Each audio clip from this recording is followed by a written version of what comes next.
Hello everyone, it's me BB. Welcome back to my channel. Today I'm making some laax, and laax, if I have to describe it, it's like a millet flour circle that you make into a pudding, and you're gonna top it with some sweet sour cream. And this is the millet flour circle that we're going to use. And if you cannot find this one, and this one is called arrow, right? So if you cannot find it, you're gonna use some grits, and this you can find it at any grocery store. So what you're going to do is you're going to make sure the water is boiled. If the water has not boiled, once you put the circle in there, the millet circles, it's going to melt away. Like it's gonna break apart. So you don't want that to happen. And you don't want to do a whole lot because it's gonna take at least 30-40 minutes to cook. And by the time it finishes cooking, it's going to absorb a lot of water. So you want to make sure you don't put a whole lot of this at all.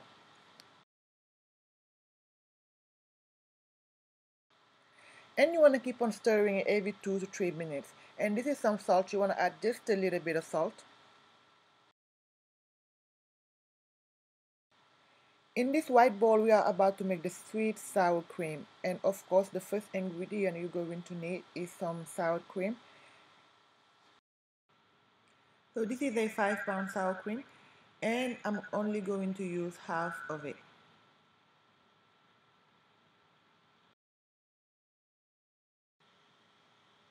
And we're going to add two different types of milk. The first one is by Nido, and it's a powdered milk.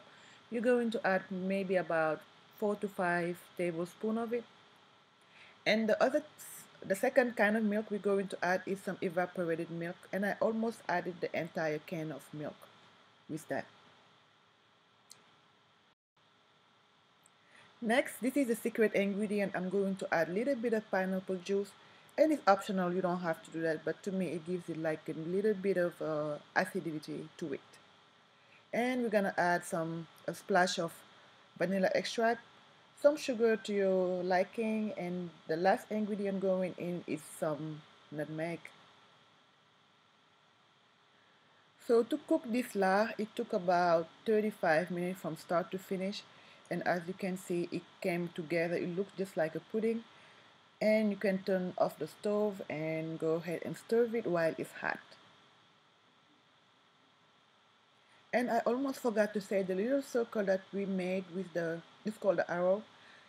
The millet circles is made by hand. It's like handmade. So just to put that in there.